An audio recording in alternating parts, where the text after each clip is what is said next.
Tapi itu langsung kayak batuk darahnya keluar, terus juga mimisan sempat, sampai takut kayak wah udah ini kayaknya udah akhir nih, kayaknya udah selesai nih. Dan itu saya alami sendirian, saya nggak tahu saya mesti curhat sama siapa, saya nggak tahu mesti cerita sama siapa. Cuma masalahnya adalah mereka kan nggak ngerti.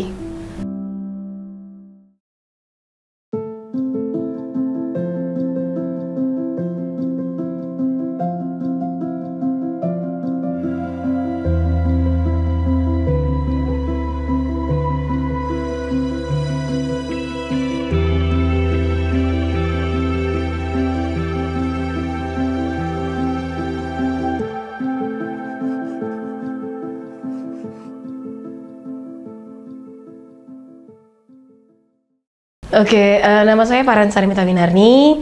Saat ini saya berusia 42 tahun. Dan saya sejak 2014 sampai hari ini, saya adalah seorang pendamping sebaya, pendidik sebaya atau peer educator. Jadi peer educator adalah orang yang sudah pernah mengalami pengobatan. Kebetulan di sini saya adalah peer educator untuk pasien TB-RO. Jadi saya dulunya pernah ada di posisi mereka sebagai orang dengan TB-RO.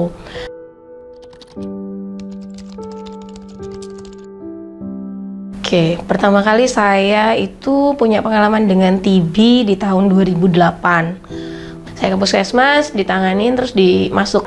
Waktu itu petugasnya bilang, kamu nanti cek ya ke gen expert ke persahabatan. Karena pada saat itu yang available untuk resistensi kan cuma di persahabatan. Karena petugasnya mencurigai itu, jadi jangan-jangan resisten karena tidak ada kemajuan. Ya udah, terus pas udah saya gen expert, tetap dilanjutkan kan ya pengobatannya sampai hasilnya keluar. Hasil keluar setelah saya selesai suntik itu 60 kali, hasilnya keluar saya positif resisten. Dan apa ya, rasanya sih jujur pada saat itu kayak marah, kecewa, benci, sebel gitu, karena nggak satu pun saran yang nggak saya lakuin. Suruh minum obat pagi, saya minum. Suruh obat yang ini malam, saya minum. Semuanya saya lakukan karena saya mau sembuh.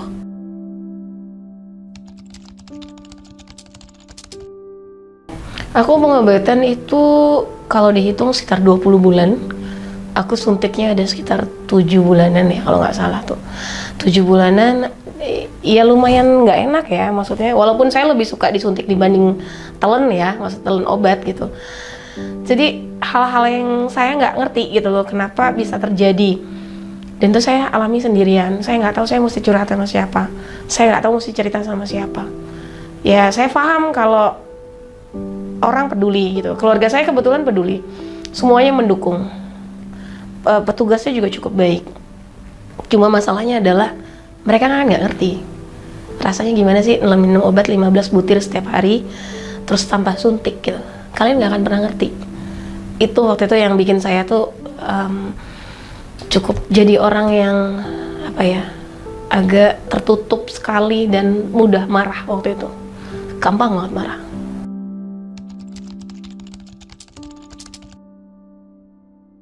Jujur cerita lucunya sih sebenarnya kalau mau dibilang tertarik ya belum, nggak tertarik banget ya dulu maksudnya, karena impian saya adalah ketika saya sudah kerja, cari kerjaan yang bagus, ngelanjutin cita-cita gitu kan yang sempat tertunda gara-gara pengobatan, gara-gara TBC, terus bagian orang tua, sesimpel itu. Tapi ketika saya sudah sembuh itu ternyata nggak bisa sesimpel itu. Jadi ketika sembuh saya ngerasa kayak ini belum selesai gitu loh. Masalah mental health issue saya, masalah kayak badan saya kok makin agak susah ya diajak bisa lari, nih nggak bisa lari sekarang kayak gitu-gitu. Jadi sebenarnya nggak semudah itu gitu, selesai tapi nggak selesai di diri saya gitu. Dan suatu hari dulu sih sebenarnya waktu pengobatan bulan ke-18 saya ingat banget, bulan ke-18 saya baru ketemu tuh sama kebetulan ketuanya PETA waktu itu, sekarang udah almarhum kan, almarhum Uli ya.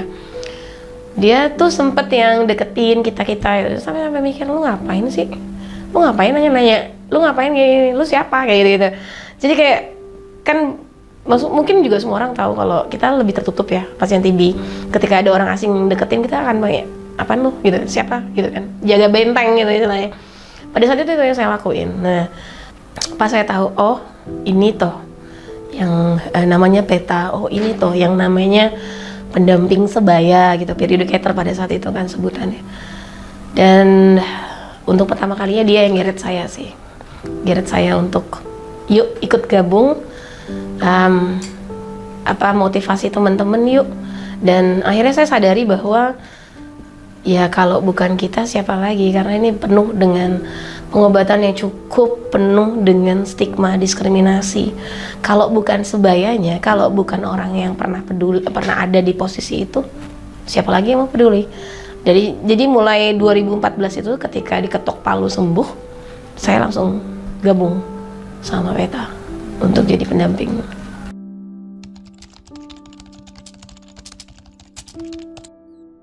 Saya tipikal orang kepo. Itu sifat yang kayaknya susah gitu. Maksudnya keponya kepo kayak saya tuh pernah bertanya dalam diri sendiri gitu, kayak kalau pengobatan di luar kayak gimana ya?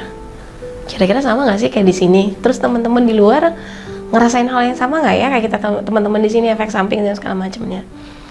Nah, kesempatan itu terbuka ketika waktu itu ada RGLC, Green Light Committee, Regional Green Light Committee yang Southeast Asia datang ke Indonesia. Itu 2018 kalau nggak salah. Dan pada saat itu memang PETA diminta untuk presentasi tentang pendampingan yang kita lakukan terhadap pasien orang dengan tuberkulosis, TBRO. Terus karena pada saat itu di PETA cuma saya yang bisa bahasa Inggris, masih bisa ya, bukan mahir. Bisa. Jadi saya yang diminta untuk mewakili pada saat itu. Dan saya ingat banget, saya sempat ngomong sama Dr. Erlina karena beliau ada di situ, Dok, bahasa Inggris saya kan agak terbatas ya, tolong bantu saya ya Dok kalau misalnya ada yang sekiranya kurang pas gitu, atau kasih saya nggak ngerti ditanya dalam bahasa Inggris ya Dok. Oke. Jadi saya berdiri di samping beliau, ya inget banget itu, saya berdiri di samping beliau sambil bawain materi kan, sambil presentasi. Nah, di luar dugaan ternyata RGLC tertarik untuk memasukkan komunitas kan di dalamnya. Mungkin sebelumnya sudah ada, tapi kali ini mereka minta. Jadi mereka email ke WHO country, terus mereka juga akhirnya forwardin ke saya bahwa pada saat itu pembina RGLC-nya minta boleh nggak sih kalau Mbak Para di-encourage untuk apply di RGLC. Saat itu saya nggak ngerti RGLC itu apa, sumpah nggak ngerti. Saya nggak tahu tugasnya apa, ngapain ya. Tapi karena kekepoan saya, ya udahlah maju aja dulu. Saya coba bikin, saya coba ini, akhirnya masuk. Tapi sebenarnya kalau merunut lagi ke belakang, saya pernah di 2017 ya, saya ikutan TB Survivor Workshop. Waktu itu dibantu juga bikin motivation letter sama dulu dia orang LKNU namanya Bunda Esti. Akhirnya lolos, bisa masuk. Nah, itu yang pertama kali saya keluar negeri di regional. Nah, yang kedua ini yang RGLC. Dan dari RGLC sebenarnya ngebuka semua hal, jalan, maksudnya pintu saya untuk bisa speak up keluar, karena pada saat itu sangat-sangat minim suara dari Indonesia, khususnya people affected by TB. Itu sulit sekali didapat, sulit sekali mencari. Negara lain udah banyak, tapi kita nggak ada. Pada saat itu saya coba masuk, terus sekarang juga alhamdulillah dari 2019 sampai hari ini saya masih jadi vice chair nih RGLC Southeast Asia dari komunitas. Lalu tahun 2019 saya coba ngembangin masuk ke global itu.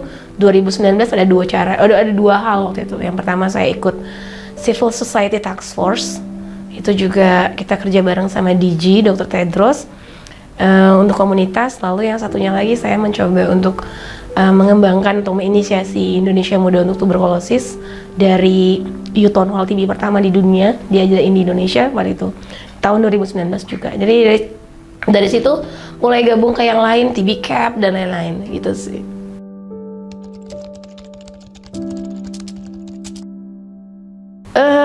Obatnya sama ya. Yang pasti obatnya sama ya, karena kan itu memang sesuai dengan standar ya, standar pengobatan internasional. Tapi yang saya lihat kalau dari teman-teman saya yang pernah mengalami TBRO, mereka tuh lebih banyak mungkin ke arah stigma diskriminasi, terus kayak susahnya dapat akses untuk pengobatan kayak gitu.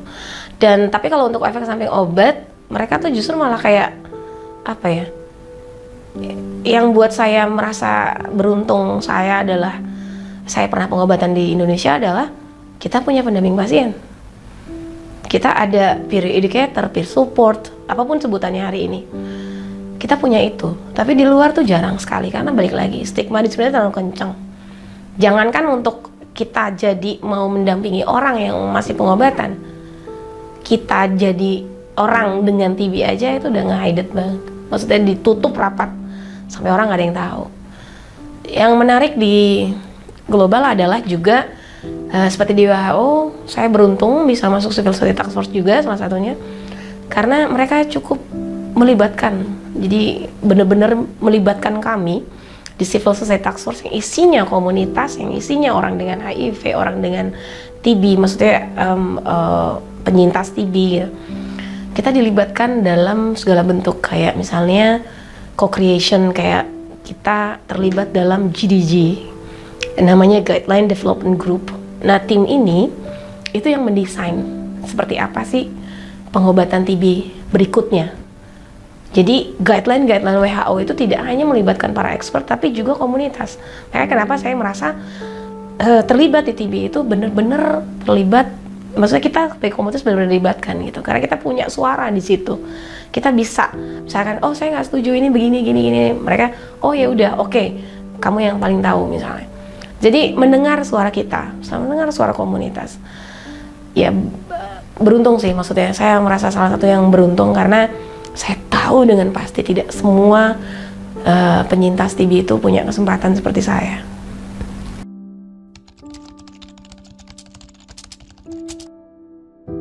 Karena saya berangkat dari komunitas ya. Yang pertama adalah bagaimana keterlibatan penuh komunitas itu, karena penting. Komunitas itu adalah orang yang emang bener-bener ada di lapangan. Mereka tahu sekali apakah satu kebijakan itu sesuai tidak dengan apa yang terjadi di lapangan, atau sesuai tidak dengan misalnya kondisi pada saat itu.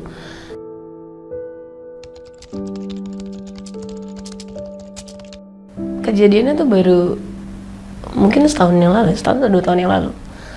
Jadi saya punya satu dampingan, memang bandel bapaknya, karena dulu di persahabatan pernah beberapa kali mangkir DO, ngilang nggak jelas gitu kan kemana. Tapi memang masalah utama dia adalah tidak ada dukungan dari keluarga.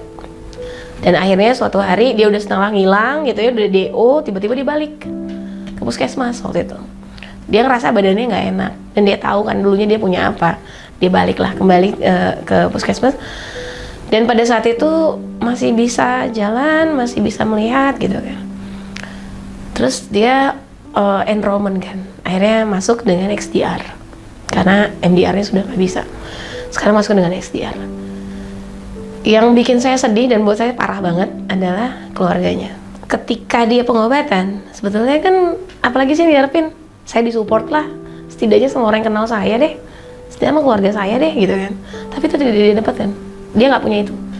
Akhirnya yang dia itu di kontrakin satu ruangan gitu di dekat puskesmasnya, dan adik-adiknya ada adiknya 2 atau 3 ya kalau nggak salah, tapi yang saya tahu cuma 2 yang sering. Yang satu cuma maunya cuma nganterin dia untuk berobat, untuk check up setiap bulannya ke rumah sakit. Yang satu hanya nganterin makan dari pagi sampai malam, tapi nggak pernah nemenin, nggak pernah ajak ngobrol, nggak pernah ngapa-ngapain selain itu aja. Dan buat saya sedih karena akhirnya beliau kan matanya makin nggak bagus ya, makin rabun. Yang tadinya bisa tulisannya gede-gede sambil begini, sekarang udah nggak bisa sama sekali. Dan memang pendengarannya udah keganggu waktu itu. Dan saya pernah datang karena katanya dia nggak bisa jalan. Saya datang ke rumahnya waktu itu dan saya lihat semuanya berantakan, pengap, baunya tuh kayak bukan rumah gitu. Itu kayak apa ya? Kayak saya yakin tuh nggak layak lah ditinggalin manusia. Dia nggak ada, kalaupun dia mau ke toilet nggak ada yang bantu segala macem. Tuh saya sampai mikir ini gimana sih gitu kan, ini keluarganya gimana gitu. Jadi yang pada saat itu yang dia ingat banget nama saya karena saya jadi saya dulu dampingin dia tuh, saya ditugasin jadi MK, kayaknya saya nggak boleh pegang pasien, tapi tetap berdampingan saya. Itu dia pernah ingat cuma satu, Mbak Paran tuh teman saya, karena cuma Mbak Paran yang bisa saya ajak ngobrol, Mbak Paran yang mau ngomong sama saya, Mbak Paran yang mau cerita sama saya. Yang lain nggak tahu kemana, yang lain nggak mau.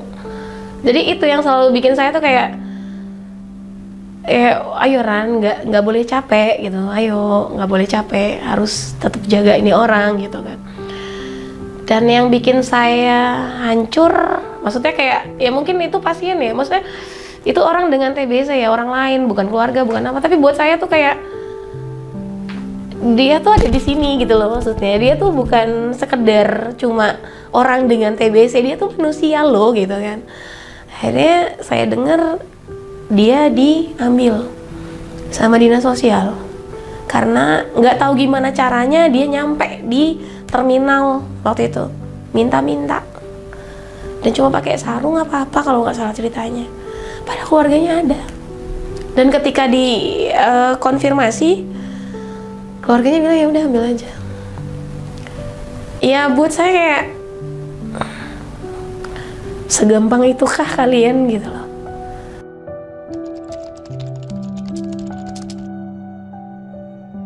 Penting, justru malah mereka harusnya jadi sumber support, karena orang dengan TBC kan tinggal bersama keluarga ya, bukan sama saya, bukan sama kita pendampingnya, bukan sama dokter, bukan sama perawat, sama keluarga. Apapun yang terjadi, ya keluarga yang paling tahu. Apapun yang dirasakan pasien, orang dengan TB, ya mereka yang tahu, keluarga yang tahu, mereka yang paling dekat. Jadi setiap jam, setiap detik, setiap menit, yang tahu siapa? Keluarga. Jadi ketika keluarga nggak mau support, ya sekarang kalau saya waktu itu tidak disupport sama keluarga saya nggak ada di sini. Saya lebih baik mati loh. Dengan pengobatannya sebegitu beratnya, efek sampingnya, saya nggak bisa kerja, nggak bisa istilahnya makan sendiri aja susah, beli nggak mampu. Mau ngarapin siapa? Keluarga kan? Tapi keluarga nggak bisa, saya ngarapin siapa? Ya mending mati. Lebih baik mati kalau saya. Jadi makanya kenapa saya bilang pentingnya itu. Karena kalian lah, keluarga lah yang ada 24 jam di samping orang dengan TBC, orang yang lagi pengobatan TBC. Ada di situ. Jadi tolong, kan keluarga ya. Kalau kalian aja nggak peduli sama keluarga, gimana kalian peduli sama orang lain?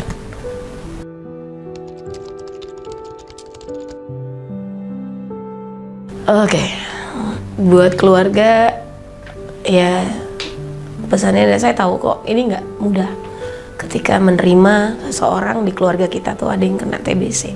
Saya tahu banget. Tapi bukan berarti kita nggak bisa ngerangkul mereka gitu loh. Karena balik lagi yang saya bilang, keluarga yang ada di 24 jam bersama orang dengan TBC atau orang dengan pengobatan, mereka yang paling tahu apa yang terjadi. Jadi support paling bagus adalah memang support dari keluarga. Kalau kami PS, MK, petugas, dokter, apapun sebutannya itu hanya pelengkap. Tapi yang paling utama adalah keluarga. Dan ke orang dengan TBC, pesan saya simple. Jalani pengobatannya. Apapun yang kalian rasa sebagai hambatan, bicarakan.